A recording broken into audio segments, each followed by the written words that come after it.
दोस्तों बात करेंगे आईआरएफसी स्टॉक के बारे में। देखिए आईआरएफसी में टोटली मार्केट के अंदर दोस्तों बहुत ज्यादा वॉलेटिलिटी के टाइम नजर आ रही है भाई। पॉजिटिव बिट आई चाहे नेगेटिव बिट आई, स्टॉक को जाना नीचे ही है।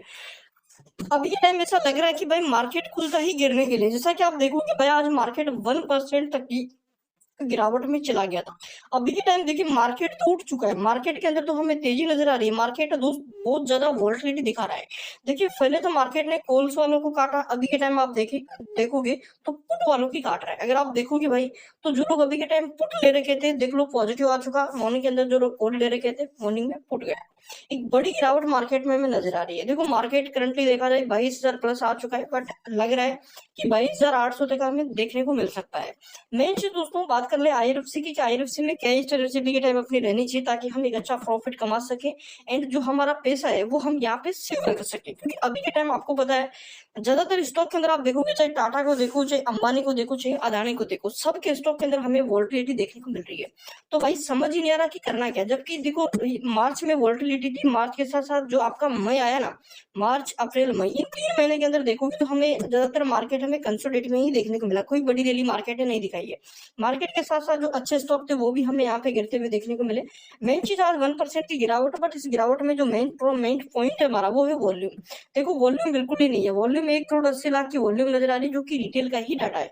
तो यहाँ पे इस वॉल्यूम को देखते हुए हमारे मन में हमें हमारे जो क्वेश्चन है उनको क्लियर करना चाहिए कि अभी के टाइम बेच कौन रहा है, सेल कौन कर रहा है। एंड अगर रिटेल सेल कर रहा है तो रिटेल क्यों सेल कर रहा है। देखिए दोस्तों जब मार्केट गिरता है तो रिटेल एक ही पॉइंट पर ध्यान देता है, पैसे को कैसे भी करके बचाना एंड जो बचा हुआ पैसा उसको भी बचाना।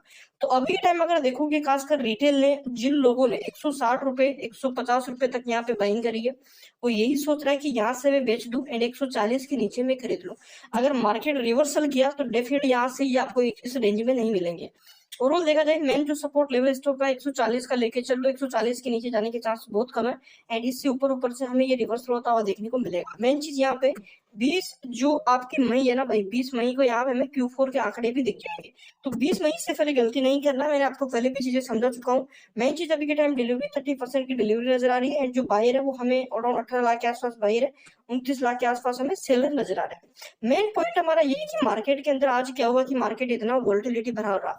देखो मैंने कल ही बताया था कि जो अपना नेक्स्ट वीक है इसमें हमें फीड का आंकड़ा दिखेगा एंड यहाँ से जो अमेरिका यूएस है उसका इन्फ्लेशन का डाटा भी दिखेगा। तो कई सारी चीजें रहेगी जो मार्केट का माहौल बदलेगी। देखिए मार्केट में एफआई अभी के टाइम टोटली सेल कर रहा है, डीआई हमें मार्केट को संभालते हुए देखने को मिल रहे हैं। एफआई भी सेल कर रहा है उन स्टॉक के अंदर जिनको उनको एक हेवी क्वांटिटी खरीद रखे हैं, उनमें प्रॉफिट बुकिंग वो कर रहा है, थोड़ा सा हल्का होने की कोशिश कर रहा है। क्योंकि भाई मान के चलो यहाँ से 20% एफआई ने खरीद रखा है, फॉरेन पॉलिसी में कुछ बदलाव होता है, मार्केट गिरता है तो अकेला एफआई तो मार्केट को संभाल नहीं सकता। FI and DI and retail तीनों मिलकर जब बाई करते हैं मार्केट एक नया स्तर छूता है। जब तीनों मिलकर सेल करते हैं तो मार्केट अपना बाउंड वीक हाई तोड़ देता है। तो अभी के टाइम सेल कौन कर रहा है, एफआई संभाल कौन रहा है, डीआई। तो हमें संकेत क्या मिल रहा है कि मार्केट इतना नहीं गिरेगा। मेन चीज इलेक्शन से पहले तो हमारे लिए एक बड़ी अपॉर्चुनिटी बने, क्योंकि इलेक्शन भाई 4 जून अब ज्यादा दूर नहीं है। 4 जून के दिन हमारा बहुत बड़ा इवेंट रहेगा, इलेक्शन का रिजल्ट यहाँ पे एंड वो डिसाइड करेगा कि आगे खासकर जो आपके गवर्नमेंट वाले पीएस स्टॉक है इनमें क्या मोमेंटम दिखेगा। तो अभी के टाइम देखिए आईआरएफसी में एक बड़ी अपॉर्चुनिटी रहेगी, क्योंकि आईआरएफसी बहुत गिर चुका है, अराउंड 165 के लेवल से लगातार करेक्शन दिखा रहा है एंड 145 पे अगेन आ चुका है। तो यहाँ पे कम से कम इस वोल्टिलिटी की वजह से हमें दोस्तों 6-7% अगेन हमें ये सस्ता मिल रहा है यहाँ पे। तो ये चीज आप समझे। एंड देखिए दोस्तों आपको पता है आपका जो यहाँ पे इंडियन रेलवे फाइनेंस है दोस्तों, ये देखो एक गवर्नमेंट कंपनी है, ठीक है ना। तो जब तक गवर्नमेंट है तो कुछ अनाउंसमेंट या यहाँ पे Q4 के रिजल्ट या फिर पीएस स्टॉक या इंडेक्स में तेजी, तब तक ये चीजें क्लियर नहीं होती। जब तक ये चीजें नहीं आती तब तक हमें यहाँ पे एक बड़ा बाउंस देखने को नहीं मिलता है। तो अभी के टाइम अगर हम अपडेट की बात करें तो दोस्तों कुछ खास अपडेट नहीं है, प्राइस जो ग्रो है यहाँ पे, इसके अलावा कोई भी अपडेट हमें करंट सिचुएशन में देखने को नहीं मिल रहा है। अगर यहाँ पे देखो गवर्नमेंट कुछ अनाउंसमेंट करती है, डेफिनेटली यहाँ से अनाउंसमेंट होगा, बट ये कब होगा जब यहाँ पे हमें इलेक्शन में चीजें सही होते हुए देखने को मिलेगी। मैंने आपको पहले ही कह रखा है कि देखो खासकर आईआरएफसी वगैरह वाले जो स्टॉक है हमने देखा है कि जो अंतरिम बजट आया था उसके आसपास हमने देखा कि 80-90% तक के गेन हमें बनते हुए देखने को मिले। तो देखिए जो अंतरिम बजट में इतना भाग सकता है, मेन बजट के अंदर मान के चलो कि पैसा डबल भी कर सकता है।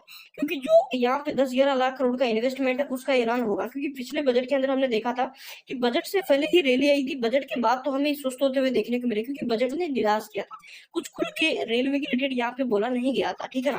तो यहाँ पे इस बार चांस रहेगा कि बजट रेलवे को यहाँ पे महत्वपूर्णता दे एंड उसके अकॉर्डिंग रेलवे के स्टॉक आगे हमें रॉकेट बनते हुए देखने को मिले। तो देखो इलेक्शन से पहले ये जो गिरावट आ रही है, इसमें रिटेल से माल भी निकलवाया जाएगा, रिटेल को बाहर भी किया जाएगा। दूसरी चीज इसके बाद दोस्तों एक जो बड़ा धमाका है वो हमें देखने को मिलेगा। अगर आप ये सोच रहे हैं कि रिटेल के पास तो खूब सारी क्वांटिटी पड़ी हुई है तो उसमें रिटेल, ये देखो दोस्तों कई बार क्या होता है रिटेल, देखो जो बड़े प्लेयर्स है वो क्या करते हैं किसी भी स्टॉक को ऑपरेट करने के लिए टोटल, देखो अगर आप एफआई का डाटा देखोगे तो अलग कैटेगरी है, डीआई अलग कैटेगरी है, रिटेल के अंदर टोटली रिटेल कैटेगरी है। मतलब देखा जाए यहाँ पे इंडियन इन्वेस्टर जो कि खासकर छोटे मोटे, तो उसमें तब तक 1% ज्यादा हिस्सेदारी आप नहीं खरीदोगे तब तक आपका इन्वेस्टर में नाम नहीं आएगा। तो रिटेल में मान के चलो कि 10 इन्वेस्ट अभी के टाइम देखो 12-13%, 11-12% रिटेल लेके बैठा है। तो अगर मान के चलो 0.80 भी यहाँ पे 10-2-5 इन्वेस्टर बैठे रहते रिटेल के अंदर इतना लेके, तो भाई डेफिनेटली यहाँ से जब वो खरीदना बेचना स्टार्ट करेंगे ना, स्टॉक में बड़ी हलचल यहाँ पे हमें देखने को मिलेगी। तो ये चीज आप समझ ले। देखिए रेलवे के छोटे से लेकर बड़े बड़े स्टॉक अभी के टाइम गिरते हुए देखने को मिल रहे हैं। आईआरएफसी का आंकड़ा मैंने पहले बताया 46 का आ रहा है, आरएसआई आ चुका है। इन्वेस्टमेंट का बेहतरीन मौका, जो लोग गिरावट का फायदा उठा सकते हैं उठा लो। ऐसी गिरावट दोबारा नहीं मिलेगी, ज्यादा नहीं गिरा, चार्ट को आप थोड़ा समझ लो, ये कोई बड़ी गिरावट नहीं। गिरावट तो मैं तब मानता तब यहाँ से गिर के ही यहाँ आ जाता, तो अभी के टाइम में अपॉर्चुनिटी तब आएगा, मौका ही नहीं देगा यहाँ से। चैनल पे नए हो सब्सक्राइब जरूर।